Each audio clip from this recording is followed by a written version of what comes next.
Hello student, कैसे हो आप? आशा करता हूँ कि आप खुश होंगे और अपनी मंजिल को और आगे बढ़ रहे होंगे।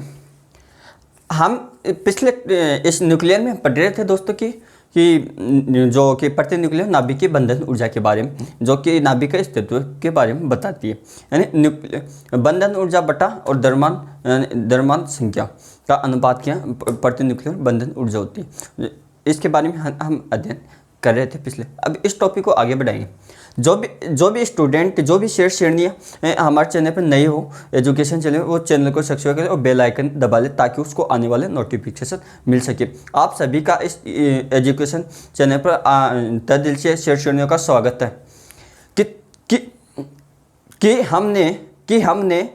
कि हमने बड़ी शौक से पाला है अपना सपना, हमने बड़ी शौक से पाला है अपना सपना, चाहे दिन रात मेहनत करनी पड़ जाए, चाहे कितने भी मुश्किलों से लड़ना पड़ जाए, बस हम मंजिल पाके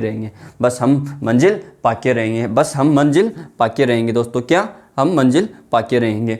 अब बात करेंगे प्रति न्यूक्लियर बंधन ऊर्जा के बारे में कि नाभिकों को जो जोड़ते हैं, जो तोड़ते हैं, वो क्या होता है। तो क्या प्रति न्यूक्लियर बंधन ऊर्जा को ई बार से व्यक्त कर रहे थे हम, जिससे कि ई बी यानी बंधन ऊर्जा बटा ए द्रव्यमान संख्या, यानी इनका अनुपात होता था। इनका क्या होता था दोस्तों? अनुपात होता था। इसके बारे में हम जान रहे थे। तो इनके बारे में इस जो कि नाभिक का स्थायित्व के बारे में बताते थे दोस्तों। किसके बारे में बताते थे? कि नाभिक का स्थायित्व के बारे में। हम फिर क्या कि ई बार यानी नाभिक का स्थायित्व।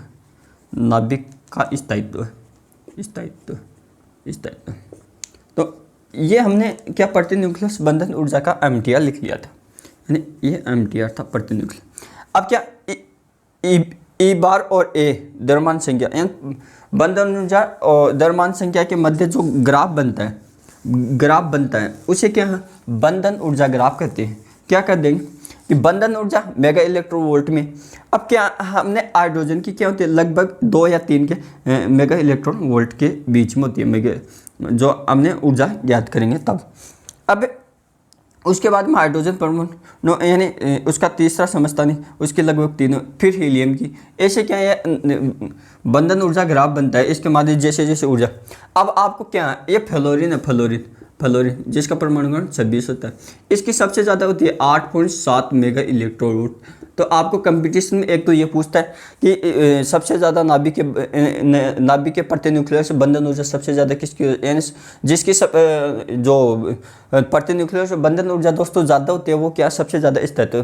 तो क्या ये फ्लोरीन क्या सबसे ज़्यादा, यानी सबसे ज़्यादा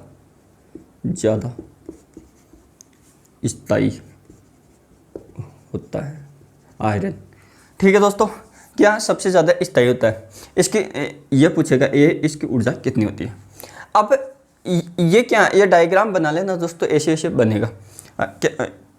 ऐसे अगर आप मान लो 12 की परीक्षा दे रहे हो, जैसे किसी एग्ज़ाम की और कॉलेज की, तो वहाँ पर आता ना, तो अगर भूल भी जाओ तो इसको ऐसे बना के छोड़ आ जाना है, ऐसे बना के आ जाना। और यहाँ ई बी लिखा, ई बी बार लिखा, यहाँ ए लिखा, ऐसे किया। तो आपको एग्जाम में मान लो 3 नंबर का आया क्वेश्चन, तो आपको ना मान लो इस चित्र का यहाँ ऐसे लिख देना 8.7 मेगा इलेक्ट्रॉन वोल्ट इन फ्लोरीन 26 द्रव्यमान संख्या। ऐसे लिख देना कि अगर भूल जाओ तो ये डायग्राम याद ना रहे तो इस डायग्राम से हम पढ़ेंगे कि इसके बारे में क्या है, इसकी व्याख्या पढ़ेंगे।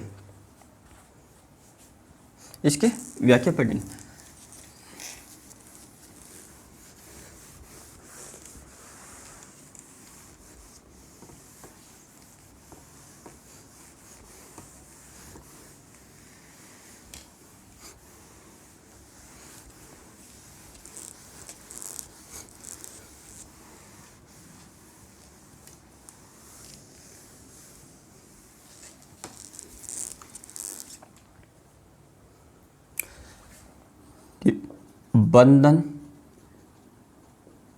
ऊर्जा ग्राफ के निष्कर्ष ऐसे लिख लो, यानी इसके बारे में क्या है। पहले तो क्या है कि पहले क्या है, पहला पॉइंट कि द्रव्यमान संख्या 30 या 170 या 170 ये हो, यानी द्रव्यमान संख्या 30 व 170 के मध्य वाले नाभिकों की क्या होती है, यानी प्रति न्यूक्लियस द्रव्यमान वाले नाभिकों की संख्या, नाभिकों की ई बार लगभग नियत होती है। यानी क्या है, पहला पॉइंट ये है दोस्तों, ई बी बार का मतलब इसके मध्य क्या नियत होता है, नियत होता है। अब नोट्स बनाओगे तो ऐसे थोड़ी लिखोगे, आप ऐसे शॉर्ट में लिखो, यानी आपको क्या लैंग्वेज बनानी है नीचे कि जिन नाभिकों की द्रव्यमान संख्या 30 से छोटी व 70, यानी 30 और 170 के बीच में हो, और उनकी क्या है ई बी बार, यानी प्रति न्यूक्लियस बंधन ऊर्जा क्या होती है, नियत होती है। तथा इस परास में ई बी बार का मतलब क्या होता है, यानी अधिकतम होता है। तथा इस परास में ई बी बार का मान क्या होता है, अधिकतम होता है, अधिकतम होता है। अब अधिकतम होता है, यानी इस परास में ई बी बार का मान 8.7 मेगा इलेक्ट्रॉन फ्लोरीन के लिए होते हैं, यानी क्या ऐसे अधिकतम होता है।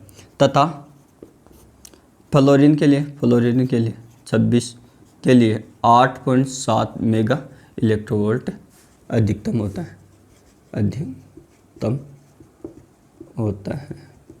ठीक है दोस्तों, अधिकतम। तो ई बी आर का मान, यानी ई बी बार का मान बढ़ा तो क्या स्थायित्व के समानुपाती होता है स्थायित्व के, तो इसका स्थायित्व बढ़ जाएगा। तो क्या इस परास में क्या, इस परास यानी इस द्रव्यमान संख्या के परास में नाभिक का स्थायित्व अधिक होता है, यानी इस परास में क्या नाभिक का स्थायित्व ज़्यादा होगा, यानी नाभिक का स्थायित्व ज़्यादा होता है। क्या बेटे राम सिंह बेटे, क्या देखो ऐसे देखना बेटा कि इस परास में ना ये मेगा इलेक्ट्रोवोल्ट यानी 8.7 मेगा इलेक्ट्रोवोल्ट है बेटे, तो इसमें क्या देखो मेगा इलेक्ट्रोवोल्ट 8.7 सर्वाधिक। इस परास में क्या ई बी बार का मान सबसे ज़्यादा, तो स्थायित्व ज़्यादा, तो हमने क्या लिखा इसका निष्कर्ष कि नाभिक का स्थायित्व इस परास में सबसे ज़्यादा होता है। ठीक है बेटे। अब दूसरी बात सुनो कि इस परास के ये इतनी तो बात होगी, यानी द्रव्यमान संख्या हमने इतनी बात कर ली, यानी 130 से। अब इसे ज़्यादा देखना कि उन नाभिकों की ई बी का उपेक्षा करता अधिक होता है जिनकी द्रव्यमान संख्या यानी 4 से गुणा, यानी जिनकी द्रव्यमान संख्या में 4 का भाग पूरा पड़ जाए, यानी द्रव्यमान संख्या ए अगर ये 4 से पूर्णतः विभाजित, क्या है पूर्णतः विभाजित हो तो ए बी बार का मान अधिकतम तथा अधिक स्थायी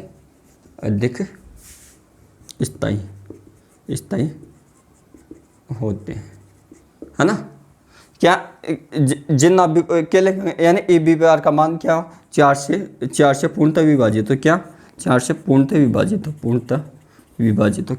तो आप लैंग्वेज में कैसे लिखोगे बेटा, लिखो कि उन नाभिकों के लिए, यानी उन नाभिकों के लिए ई बी बार का मान उपेक्षाकृत अधिक होता है। कैसे लिखोगे कि उन नाभिकों के लिए ई बी बार का मान उपेक्षाकृत अधिक होता है बेटो, क्या कि जिनकी द्रव्यमान संख्या 4 से पूर्ण गुणज हो, या यानी 4 का पूर्ण गुणज हो या 4 से पूर्णतः विभाजित हो।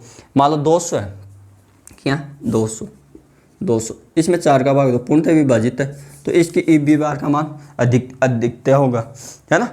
अब मान लो ये 4 कितना हीलियम नाभिक 4, इसकी क्या है, ये 4 से पूर्णतः विभाजित है, 4 पूर्णतः विभाजित 4 से 1 आ गया, यानी पूरा भाग जा रहा है। तो ये क्या है, इसका उपेक्षा करते ई बी बार का मान, इसलिए स्थायित्व होता है ना हीलियम नाभिक। तभी तो जब हम नाभिक के सेलेन है बीपी 1+1 तो ये जो बनाते हैं हीलियम +2 और 4, ये तो ये स्थायी नाभिक ही तो बना रहे हैं, है ना, स्थायित्व प्राप्त करने के लिए। तो क्या है हीलियम, इसलिए क्या है, ये दूसरा पॉइंट हो गया बेटे। अब तीसरा पॉइंट समझेंगे।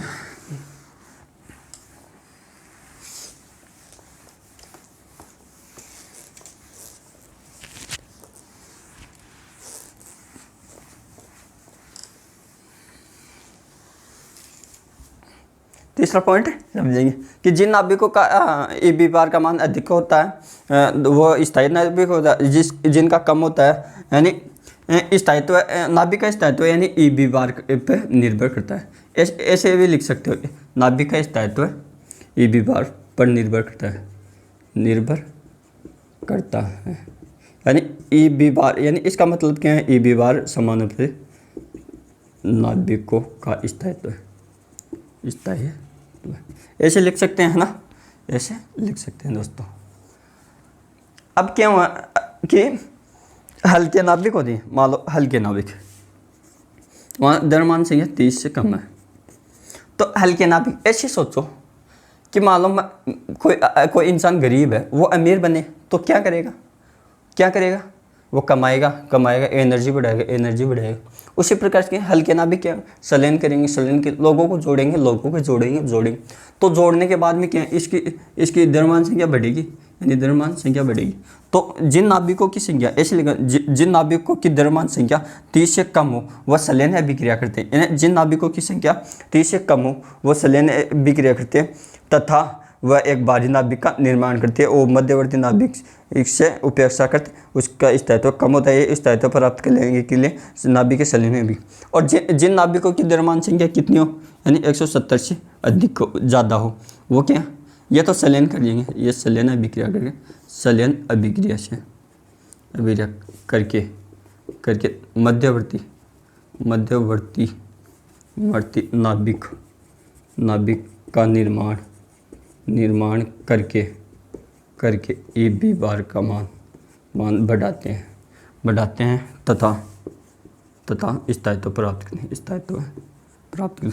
ये क्या ज़्यादा है, तो ज़्यादा है तो क्या, किसी के पास ज़्यादा धन हो तो वो खर्च करेगा, यानी ये क्या विखंडित करेगा, इसमें क्या विखंडन होगा, विखंडन होता है तथा ई बी बार का मान, यानी स्थायित्व प्राप्त ई बी बार का मान उपेक्षा कर तो क्या करता है कि नाभिक में विखंडन की प्रकृति होती है, यानी हल्के नाभिक में संलयन तथा बाहरी नाभिक विखंडन की प्रकृति। ठीक है दोस्तों, अब क्या, ये क्या ये तीसरा पॉइंट हो गया। अब चौथा क्या है कि हल्के नाभिक तथा बाहरी नाभिक यानी हल्के नाभिक तथा बाहरी नाभिक क्या करेंगे, क्रमशः संलयन तथा विखंडन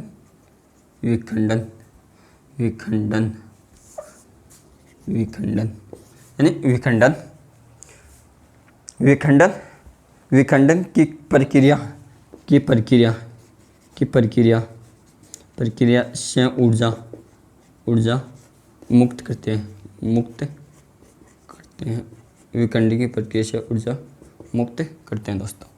अब मुक्त करेंगे तो ऊर्जा मुक्त करेंगे, जिससे क्या नाभिक की ऊर्जा के जो ऊर्जा प्राप्त होती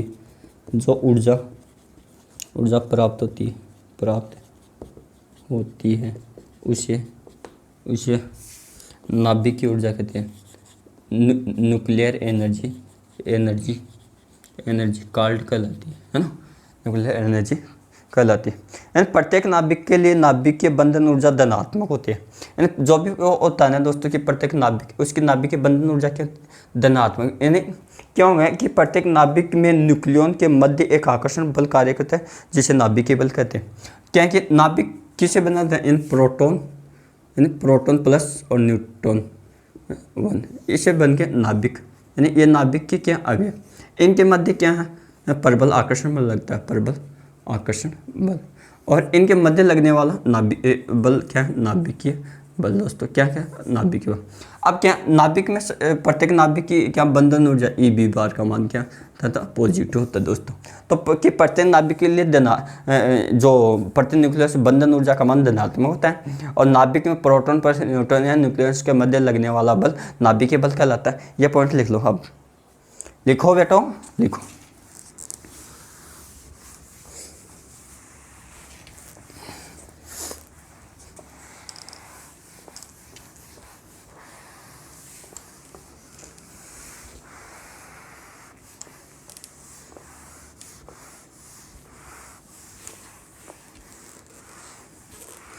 क्या लिखोगे कि प्रत्येक नाभिक के लिए नाभिकीय बंधन ऊर्जा धनात्मक होती है।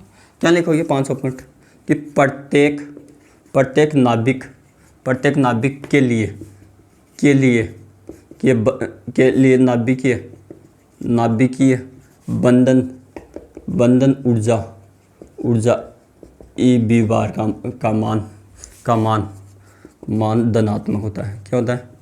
धनात्मक होता है। क्या होता है दोस्तों? धनात्मक। मैंने क्या लिखा है कि प्रत्येक नाभिक के लिए, राजू बेटा क्या लिखा है कि प्रत्येक नाभिक के लिए नाभिकीय बंधन ऊर्जा ए बी बार का मान धनात्मक होता है। क्या होता है? धनात्मक होता है। तो नाभिक किसे मिल गया? नाभिक में न्यूक्लियन के मध्य लगने वाला आकर्षण, यानी प्रत्येक नाभिक के न्यूक्लियंस के मध्य एक आकर्षण बल कार्य करता है। यानी क्या होगा कि प्रत्येक नाभिक है ना, प्रत्येक नाभिक के मध्य के न्यूक्लियन। अब मैंने ये भी समझाया था कि न्यूक्लियन क्या होते हैं। न्यूक्लियन यानी मम्मी पापा की जोड़ी, यानी प्रोटॉन प्लस न्यूट्रॉन से मिलकर क्या होता है, यानी इसे प्लस क्या न्यूक्लियन से बोलते हैं। तो प्रत्येक नाभिक के न्यूक्लियंस के मध्य एक आकर्षण बल कार्य करता है, जिसे नाभिकीय बल कहते हैं। जिसे क्या कहते हैं? नाभिकीय बल कहते हैं। यानी प्रत्येक नाभिक के लिए नाभिकीय बंधन ऊर्जा क्या होती है? ए बी बार का मान धनात्मक होता है। बेटे क्या होता है? धनात्मक। यानी ये आपको ये भी पूछा कि आपको ये दे देगा स्टेटमेंट कि प्रत्येक नाभिक के लिए नाभिकीय बंधन ऊर्जा ए बी बार का मान होता है, या डैश ऋणात्मक, धनात्मक, उदासीन, इनमें से कोई नहीं। क्योंकि क्वेश्चन ये है से बनेंगे नाभिकीय इस बंधन ऊर्जा ग्राफ से, यही से इनके मध्य। और ये पूछ लेंगे कि प्रत्येक नाभिक में जो न्यूक्लियंस क्या होते हैं, प्रोटॉन प्लस न्यूट्रॉन, ये बन जाए। या नाभिकीय बल क्या होता है? एक आकर्षण प्रकृति का होता है। ये पूछ ले नाभिकीय बल क्या होता है? एक आकर्षण प्रकृति का होता है। ये पूछ सकता है आपको दोस्तों। अब आगे बढ़ेंगे इससे आगे कि नाभिकीय बल यानी नाभिकीय बल क्या होता है। अब हेडिंग क्या आ गई इससे कि नाभिकीय बल।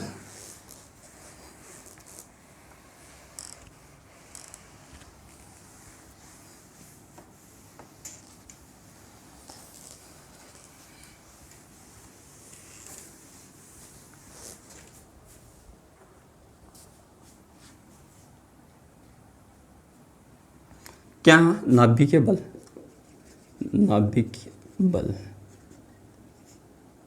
नाभिकीय बल सुंदर सा लिखेंगे लो, नाभिकीय बल। क्या बल? इंग्लिश में क्या बोलोगे इसे? Nuclear force. क्या बोलोगे? न्यूक्लियर फोर्स यानी नाभिकीय बल। अब क्या दोस्तों देखो, ये नाभिक है, ये प्रोटॉन प्लस न्यूट्रॉन से मिलकर बन, इनके जो मध्य यानी न्यूक्लियन, आपको बताया कि प्रत्येक नाभिक में यानी न्यूक्लियंस के मध्य लगने वाला बल नाभिकीय बल कहता है। ऐसे भी लिख सकते हो कि नाभिक में उपस्थित न्यूक्लियंस के मध्य कार्यरत बल ही नाभिकीय बल कहते हैं। इसकी शॉर्ट परिभाषा ये भी लिख सकते हो, नाभिक के मध्य नाभिक के न्यूक्लियंस, ऐसे नाभिक के न्यूक्लियंस के मध्य लगने वाला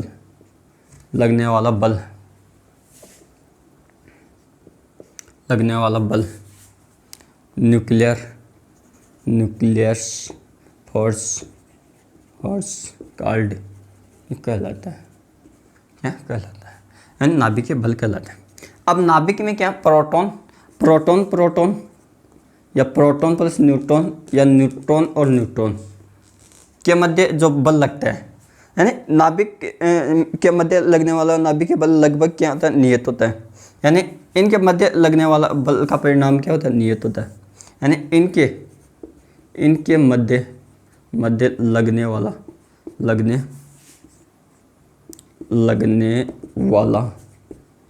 वाला बल का परिणाम लगभग लगभग नियत होता है, नियत होता है, क्या होता है, नियत होता है दोस्तों। तो नियत होता है क्या, तो इसका यानी इसका अर्थ निष्कर्ष क्या है, यानी तथा इसके आवेश पर निर्भर नहीं करता है, यानी ये प्रोटॉन प्लस इलेक्ट्रॉन तथा कहेंगे ये बल के आवेश पर निर्भर है, अर्थात यह बल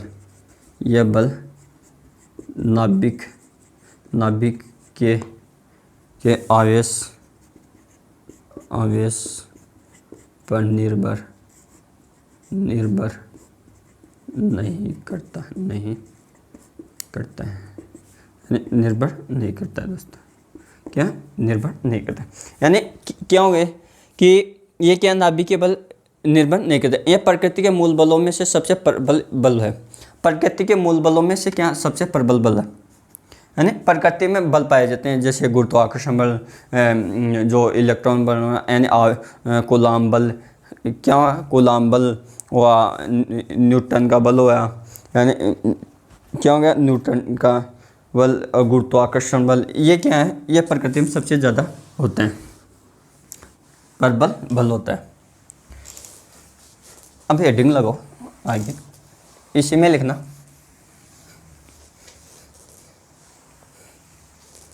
क्या लिखोगे कि लिखो प्रकृति के मूल बलों में से नाभिक के बल सबसे प्रबल बल होता है। क्या लिखोगे, प्रकृति के मूल बलों में, मूलभूत ऐसे लिखो, मूलभूत बलों में से सबसे प्रबल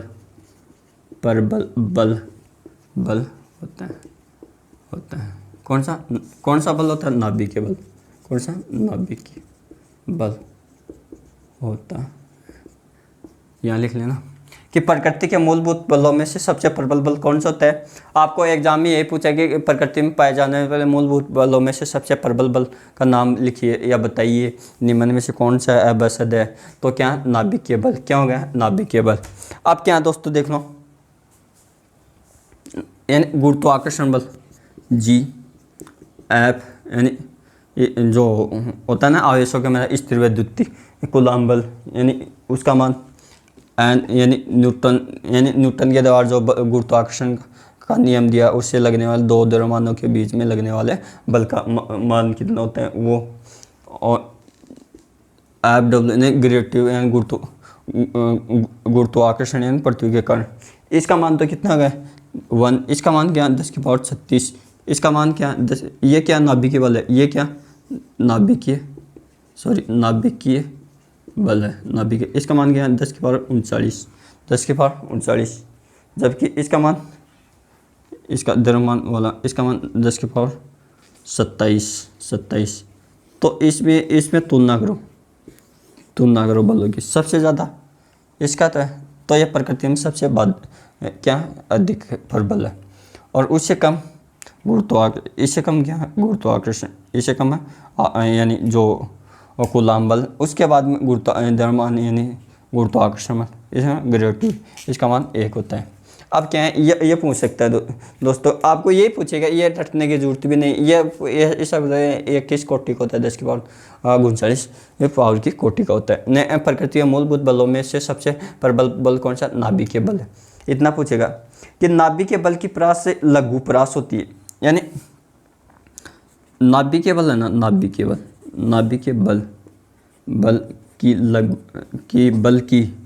नाभिकीय बल की लघु परास होती है, लघु परास होती है, वो कितनी होती है 10⁻⁻15 मीटर या फर्मी कोटि की होती है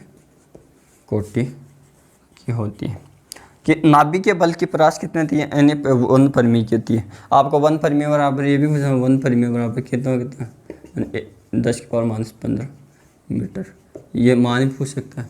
और एक मैंने 1 एंगस्ट्रॉम बताया, वो क्या है 10⁻10 मीटर, जो कि परमाणु त्रिज्या या नाभिक की त्रिज्या। कि नाभिक के अंदर न्यूक्लियस और प्रोटॉन का अस्तित्व होता है, जो कि नाभिक में प्रबल आकर्षण बल लगता है। नाभिक के बाहरी इन बलों का अस्तित्व नहीं होता है दोस्तों, क्या होता है अस्तित्व नहीं होता है। और ये क्या है नगण्य, ये बल ये बल है नाभिक के बल, ये आकर्षण बल होता है, ये क्या आकर्षण प्रकृति प्रकृति का होता है, आकर्षण प्रकृति का होता है। यानी यह बल क्या होता है, आकर्षण प्रकृति से होते हैं। किस प्रकृति का, आपको पूछेगा कि नाभिकीय बल किस प्रकृति का, आकर्षण, प्रतिकर्षण यानी उदासीन, यानी इनमें से कोई नहीं। तो आपको क्या ध्यान में रखना, यानी यह आकर्षण प्रकृति का होता है। नाभिकीय बल आकर्षण प्रकृति का होता है। गुरुत्वाकर्षण बल, आपको यह भी पूछ सकता है कि गुरुत्वाकर्षण बल किस प्रकृति का होता है। गुरुत्वाकर्षण बल यानी ऐसे देखना, गुरुत्वाकर्षण इनमें कर्षण आना, कर्षण आकर्षण, यानी यह भी क्या है, हमेशा, यह हमेशा आकर्षण प्रकृति होता है, यह आकर्षण प्रकृति होता है। और इसमें यही स्टेटमेंट है कि यह नाभिकीय बल की प्रकृति क्या होती है, आकर्षण।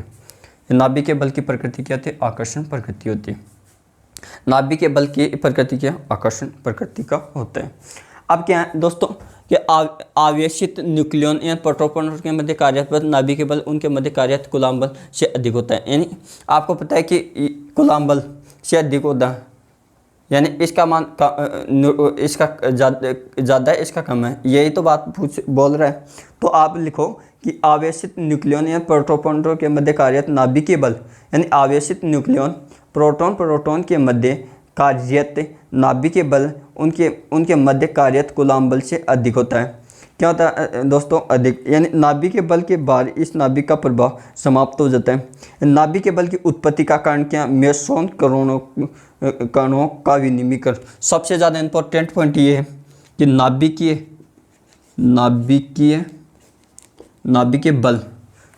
बल की उत्पत्ति का कारण, उत्पत्ति का कारण यह क्वेश्चन लोको पायलट में आया था, कहाँ, 2017 में लोको पायलट कि नाभिकीय बल की उत्पत्ति का कारण। तो उसमें ऑप्शन में ये करना था कि मेसोन कणों का विनिमयीकरण। ये क्या, यह टेक्निकल जो लोको पायलट की लगती है उसमें आता है नाभिकीय बल की उत्पत्ति का कारण क्या, मेसोन कणों का विनिमयीकरण। एक तो ये क्वेश्चन पूछता है, एक ये आकर्षण वाली पूछता है, ये इसके प्रास पूछता है, और एक ये किस कोटि को होता है, ये कूलॉम बल, यानी इनके मध्य जो प्रबल होता है ये पूछता है, ये प्रगति में सबसे प्रबल होता है दोस्तों, ये पूछता है। अब हम बात करेंगे दो नाभिक की स्थितिज ऊर्जा और गतिज ऊर्जा के बारे में अध्ययन करेंगे। दो नाभिक की स्थितिज और गतिज ऊर्जा के बारे में दोस्तों अध्ययन करेंगे। तो दो नाभिक की स्थितिज व उनके मध्य दूरी में ग्राफ बनाएंगे। पहले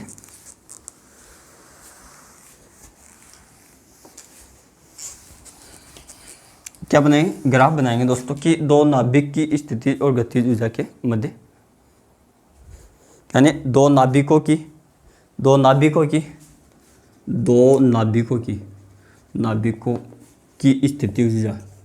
स्थितिज ऊर्जा, यानी दो नाभिकों की स्थिति ऊर्जा तथा इनके क्या, यानी तथा उनके मध्य दूरी, यानी उनके मध्य दूरी में ग्राफ। मान लो ये ग्राफ ऐसे बनेगा, देखना ये 100 है, ये माइनस में, ये प्लस में, ये पोटेंशियल एनर्जी स्थिति ऊर्जा। अब क्या ये ग्राफ ऐसे आएगा, ऐसे आता था, ऐसे हो जाएगा, कैसे, ऐसे क्या होगा, ऐसे हो गया। अब क्या ये स्थिति ऊर्जा या, हाँ यहाँ क्या है, यहाँ 0.08 फर्मी मीटर, फर्मी में, यह क्या दूरी, ये क्या दूरी है ना, दो नाभिकों के बीच की दूरी। ये यहाँ क्या, प्रतिकर्षण, क्या होगा, प्रतिकर्षण। यहाँ क्या, ये क्या होगा, यहाँ क्या दोस्तों, आकर्षण होगा, क्या होगा, आकर्षण।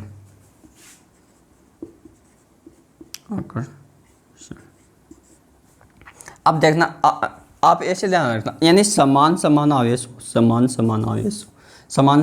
में प्रतिकर्षण, ठीक है, और विपरीत हो उसमें आकर्षण, आकर्षण। जैसे जैसे ऐसे समझो, आप किसी कॉलेज में गए, किसमें, कॉलेज में गए, अगर उस कॉलेज में देखना दोस्तों, दिल पे मत ले लेना आप, क्या इसको समझने का तरीका बता रहा हूँ। आप किसी कॉलेज में गए और मान लो आप लड़के हो, अगर उस कॉलेज में लड़कियां ना हो तो आप एड्यूशन यानी आकर्षण नहीं होगा, प्रतिकर्षण है, उसमें लड़के लड़के तो समान समान कैटेगरी होगी तो प्रतिकर्षण होगा। अब मान लो किसी कॉलेज में, आप अच्छी सी कॉलेज में गए, वहाँ लड़कियाँ भी हैं और आप लड़के हो, क्योंकि आप आकर्षित हो गए, आप सोचते हो हाँ यार यहाँ अपनी दाढ़ गड़ा लेंगे तो क्या आकर्षण कर लेंगे, तो विपरीत आवेशों के मध्य आकर्षण बल लगता है, जबकि समान के प्रतिकर्षण। अब बात करेंगे इसके दूरी के में क्या संबंध हो गए। अब जैसे जैसे दूरी घटे, दूरी कम होगी, ये दूरी कम होगी तो क्या ये ग्राफ ऐसे कैसे हो गए। अब क्या दूरी बढ़ रही है तो प्रतिकर्षण अब पास में आ रहे हैं, यानी न्यूक्लियस प्रोटॉन के मध्य जो बल लगता है उसमें। अब क्या है, इसमें कुछ ही नहीं पूछेगा आपको, इसमें क्या पूछेगा वो देखना दोस्तों। क्या देखोगे कि 0.0 की दूरी पर स्थिति ऊर्जा का मान न्यूनतम तथा नाभिक सार्वधिक 0.8 यानी 0.8 फर्मी पर स्थिति ऊर्जा के पोटेंशियल एनर्जी का मान न्यूनतम होता है। तब क्या नाभिक का स्थायित्व ज़्यादा होता है, यानी नाभिक का स्थायित्व सार्वधिक स्थायी होता है, यानी सार्वधिक स्थायी होता है, स्थायी होता है क्या स्थायी होता है। कैसे आपने क्या ये पोटेंशियल एनर्जी निकाली थी किसमें, जो परमाणु पूर्ण बोर की डी बोर, उसमें देखोगे आप, उसमें क्या आ रहा था, यानी दूरी न्यूनतम है तो उसमें क्या ई इक्वल टू कुछ आया था यहाँ पर, और यहाँ क्या कहता है जेड इक्वल टू आर, मान लो आर आया था, उसमें आर का मान रखा था हमने, यहाँ एन था, एन है ना, तो ये आर क्या है, सॉरी ऐसे आ जाएगा, आर इक्वल टू कुछ आया था ऐसे है ना, तो उसमें क्या है जैसे आर का मान न्यूनतम है तो ये क्या एनर्जी ज़्यादा होगी, पोटेंशियल एनर्जी तो इस तरह तो नाभिक का ज़्यादा होगा दोस्तों। अब दूसरा पॉइंट क्या है, 0 पॉइंट यानी आर का मान 0.08 फर्मी यानी फर्मी हो, तब क्या होता है 0.8 फर्मी हो, तब क्या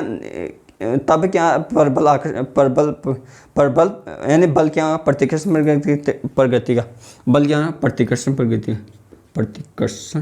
प्रगति का। अब देखो कि 0.8 से बड़ा यानी ये आर ही तो है दूरी, 0.8 से बड़ा हो तो प्रतिकर्षण अगर कम हो, अगर इसका मान क्या हो यानी छोटा हो तो क्या प्रतिकर्षण, अगर बड़ा हो 0.8 से बड़ा हो तब क्या है आकर्षण, तब क्या होगा आकर्षण होगा, तब क्या होगा आकर्षण प्रगति होगा। और तीसरा पॉइंट देखना R इक्वल टू R0, यानी ये क्या R0 और ये R, तो ये क्या 0.08 यानी फर्मी की। इसमें क्या होगा लिखो दोस्तों कि नाभिक में सर्वाधिक प्रबल बल होता है, इसमें क्या देखना ये आकर्षण हो गया सबसे प्रबल, तो इसमें क्या नाभिकीय बल क्या होता है, नाभिकीय बल सबसे प्रबल होता है, यानी नाभिकीय बल सबसे प्रबल होता है। कहने का मतलब है कि नाभिक के अंदर प्रोटॉन प्लस न्यूट्रॉन, इसकी दूरी कम तो पोटेंशियल ऊर्जा यानी ज़्यादा न्यूनतम होगी तो क्या होगा यानी स्थायित्व ज़्यादा होगा। अगर इसकी दूरी बढ़ा दी तो इसके मतलब जो बल लगता है वो कम लगे यानी प्रतिकर्षण, तो ये क्या अस्थायी होगा। ये थी दोस्तों। अब क्या कि हम पढ़ेंगे रेडियो एक्टिवता रेडियो सक्रियता कि रेडियो एक्टिवता रेडियो सक्रियता क्या होती है दोस्तों। रेडियो एक्टिव और रेडियो सक्रियता क्या होती है कि सन 1836 में, सॉरी दोस्तों कि 1896 में, पहले तो हेडिंग लगाते हैं।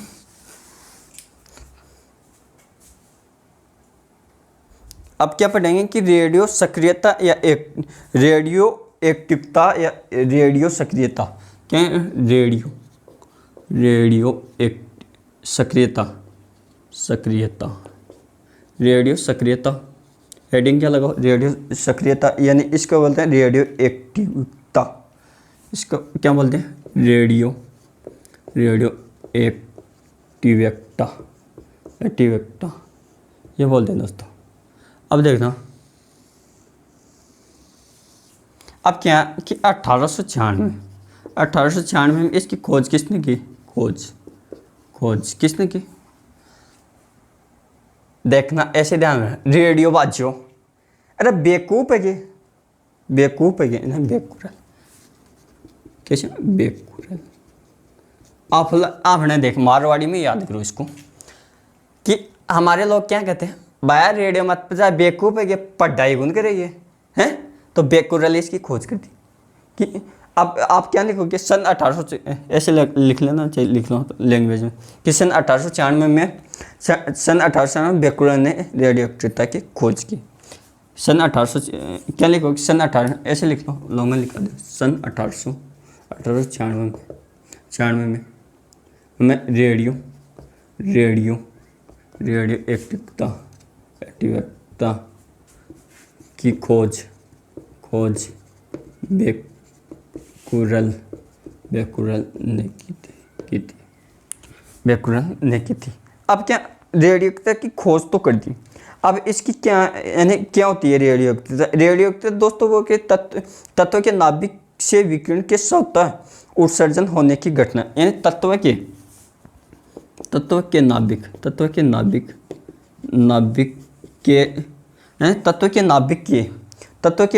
से ऐसे लिखो, तत्व के नाभिकों से स्वतः उत्सर्जित, यानी स्वतः उत्सर्जित क्या है, स्वतः उत्सर्जित क्या होगा, उत्सर्जित यानी क्या, तत्व के नाभिकों से स्वतः उत्सर्जित विकिरणों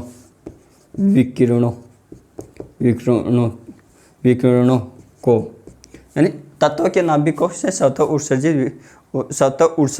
उत्सर्जन होने की घटना है, स्वतः उत्सर्जित विकिरण के उत्सर्जन की घटना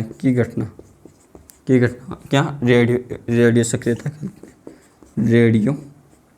रेडियो सक्रियता क्या कहलाए, रेडियो सक्रियता कहलाती है। ये एग्जाम में बहुत बार पूछता है, जैसे कि एक तो ये पॉइंट पूछेगा कि इस रेडियो सक्रियता की खोज किसने दी। आप ऐसे जानो, अरे बेवकूफ अगर टीवी चला रहे हैं, रेडियो सक्रियता बेकुरल ने की 1896।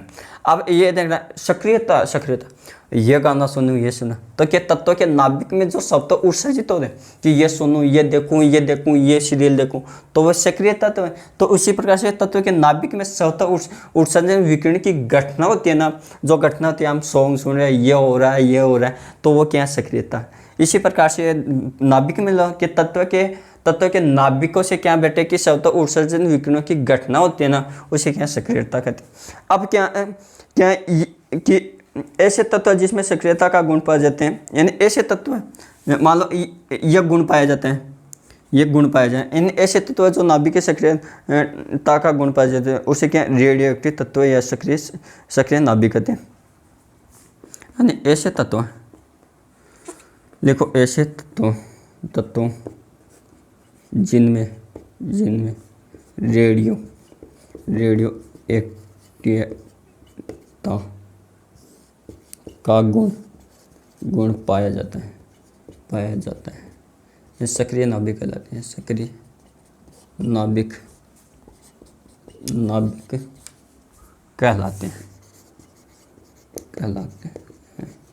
अब क्या है, मान लो ऐसे देखो कि घर वाले के ना ऐसे तत्व ना जिनके सक्रियता गुण पाया जाता है, वो सक्रिय नाभिक कहलाते हैं। कि ये टीवी देखने में सबसे ज़्यादा होशियार है बच्चा ना, एक्टिव है, उसे क्या कहते हैं, सक्रिय रेडियो एक्टिव तत्व या सक्रिय नाभिक कहते हैं, रेडियो एक्टिव तत्व या सक्रिय नाभिक कहते हैं। अब क्या है, ये प्रकृति में 3 घटना होती है कि ये प्रकृति में कितनी घटना, 3, यानी प्रकृति में ये 3 प्रकार की रेडियो एक्टिव सक्रिय पाए जाते हैं। इसमें लिखना आगे कि प्रकृति में ये 3 प्रकार के पाए जाते हैं।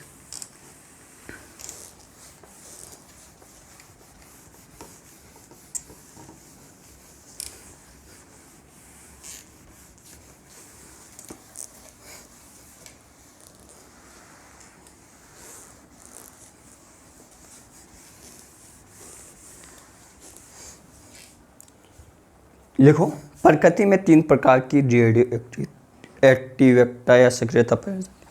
ऐसे लिखो, प्रकृति में 3 प्रकार की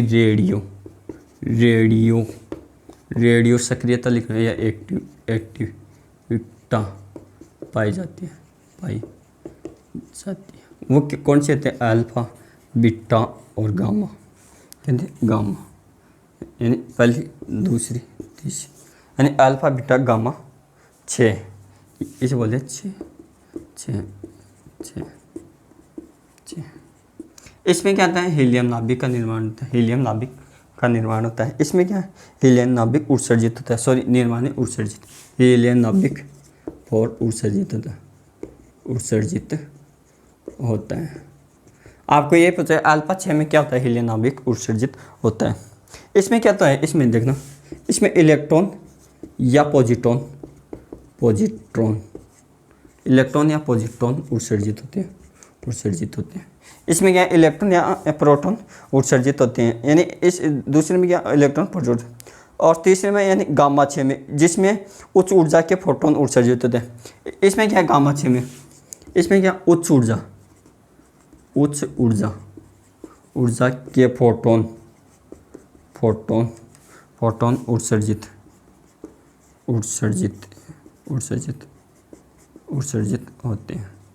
उत्सर्जित होते हैं। क्या होते हैं दोस्तों? उच्च ऊर्जा के क्या होते हैं कि मान लो अल्फा के हीलियम नाभिक उत्सर्जित हो, दूसरे में क्या? इलेक्ट्रॉन या पॉजिट्रॉन उत्सर्जित हो गए। तीसरे में क्या होगा? तीसरे में फोटोन उत्सर्जित हो गया, यानी फोटोन उत्सर्जित होता है दोस्तों। क्या होता है? फोटोन उत्सर्जित होता है। अब क्या है? इसके आगे पढ़ेंगे हम रेडियो एक्टिव 6 नियम, यानी 6 नियम, या सोडी नियम या रेडियो एक्टिवता विखंडनता का नियम। ये क्या होता है? ये देखना दोस्तों,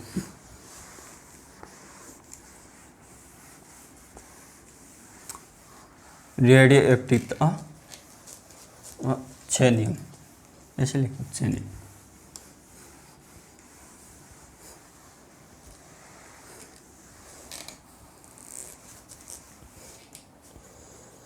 क्या कि रेडियो एक्टिव 6 नियम, यस, रदरफोर्ड सोडी नियम।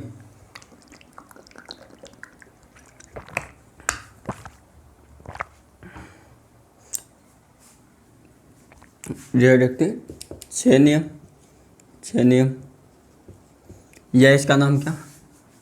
रदरफोर्ड सोडी नियम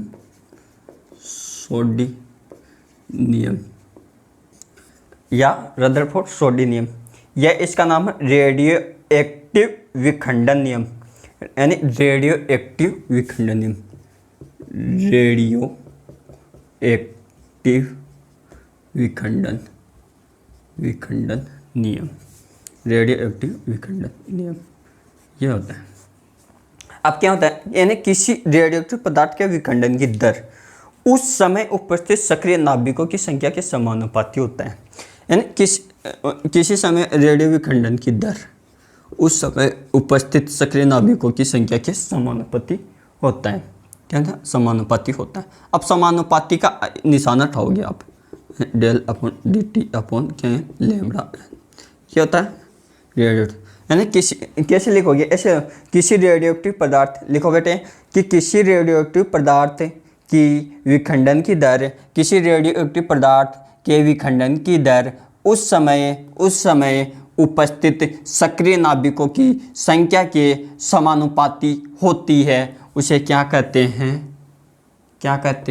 रेडियो सक्रियता सोडी नियम, रेडियो एक्टिवता विखंडन का नियम रदरफोर्ड सोडी नियम कहते हैं, जिसे क्या कहते हैं? रदरफोर्ड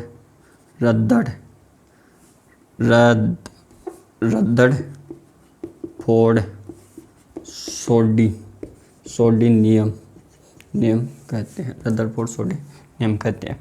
दोबारा लिखो बेटे, देखना अब क्या है? ये समानुपाती, ये क्या है? ये क्षयांक है। ये क्या? क्षयांक। क्या? क्षयांक। क्या? क्षयांक, नियतांक। क्या? नियतांक।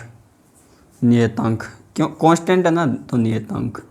अब क्या 6 नियतांक बोल दिए, 6 अंक नियतांक बोल दिए, 6 अंक बोल दिए, 6 नियतांक बोल दिए, या इसे क्या बोलते हैं 6 नियतांक, 6 नियतांक या 6 नियतक है ना कांस्टेंट। अब इसे क्या अल्फा को क्या विखंडन नियतांक, इसे क्या विखंडन नियतांक भी कहते हैं, विखंडन नियतांक भी कहते हैं, विखंडन नियतांक भी कहते हैं दोस्तों। अब कल हम बात करेंगे कि किसकी, n = n0 e की पावर माइनस लैम्डा, यानी e की power lambda upon lambda T, ये इसकी बात करेंगे इस समीकरण, जिसे क्या करें, जिसे कहते हैं इस समीकरण रदरफोर्ड सोडी समीकरण, यह समीकरण यानी कल बात किसकी है, रदरफोर्ड सोडी समीकरण की उत्पत्ति के बारे में अध्ययन करेंगे कल के टॉपिक में। अब क्या है, कल आप इसको समझ के आना, इसको याद करके आना कि मैं पूछूंगा पहले, फिर मैं इसको समझाऊंगा, क्योंकि ये आपको नहीं आता है तब कुछ नहीं आएगा आपको आगे वो समझ में। और एक ये याद रखना कि log m minus log n, इसको क्या लिखते हैं, log m इंटू n। ठीक है दोस्तों, ये क्या, ये एक फॉर्मूला इसमें काम आएगा, ये देखे आना, जब इसका आधार क्या 1000। ठीक है दोस्तों, एक ये काम आएगा, एक e की पावर यानी क्या चरघातांक काम में आएगा इसमें। तो वो क्या अगले टॉपिक में बात करेंगे कल के लेक्चर में। दोस्तों आशा करता हूँ कि आप सभी दोस्तों को समझ में आ रहा है जो हमने पढ़ाया है उतना, और आप रेगुलर देख रहे हो। अगर जो भी स्टूडेंट, मान लो मैंने ये न्यूक्लियर पढ़ाया है, न्यूक्लियर हम तो क्या पार्ट, मान लो ये आज मान लो पार्ट चौथा जितने भी नंबर हो वो जानो। अब क्या जो भी स्टूडेंट नहीं आया वो तो चौथा पार्ट देखेगा, उसको क्या वो क्या चैनल पे जाए और चैनल की प्ले लिस्ट पे जाए, प्ले लिस्ट पे जहाँ ऐसे आएगा जनरल साइंस को जनरल फिजिक्स, सॉरी दोस्तों के जनरल फिजिक्स, वहाँ पे क्लिक करेगा, वहाँ पे क्या उसको nuclear first second third fourth ऐसे मिलेंगे। तो वो शुरू से देखिए एक बार, फिर सेकंड देखेगा वीडियो, फिर फोर्थ देखेगा, फिर 5, फिर क्या हमारे साथ जैसे रेगुलर बना रहेगा तो उसको क्या जैसे जैसे रूटीन में आगे बढ़ता रहेगा, तो उससे क्या उसको समझ में गया। और वो बीच में आ गए, अरे यार ये सोडी का नियम कहाँ गया, ये नाभिक क्या पढ़ा रहा है टीचर, तो उसको क्या थोड़ी सी प्रॉब्लम आएगी। तो वो क्या ये तरीका अपनाए जिससे कि उसको आसानी हो समझ में, और ये टॉपिक ज़्यादा हार्ड नहीं है नाभिक। उससे क्या क्वेश्चन एग्जाम में किस ज़्यादा संभावना, प्रबल संभावना होती है इसी क्वेश्चन आने की, इसलिए मैं पहले ये टॉपिक ले रहा हूँ फिजिक्स से, जनरल फिजिक्स से। दोस्तों आशा करता हूँ कि आप शेर श्रेणियों को सभी को हमारा जो पढ़ाया हुआ समझ में आ रहा है, और आप हमारे साथ दिल से दिल लगा के अपने जुड़े हैं एजुकेशन चैनल पे। आपको अगर वीडियो अच्छा लगे लाइक करें, शेयर करें, सब्सक्राइब करें और बेल आइकन को दबा दें ताकि आपको आने वाले नोटिफिकेशन मिल सके जो स्टूडेंट नए हो। Thank you, all the best सभी ऑल द स्टूडेंटों को।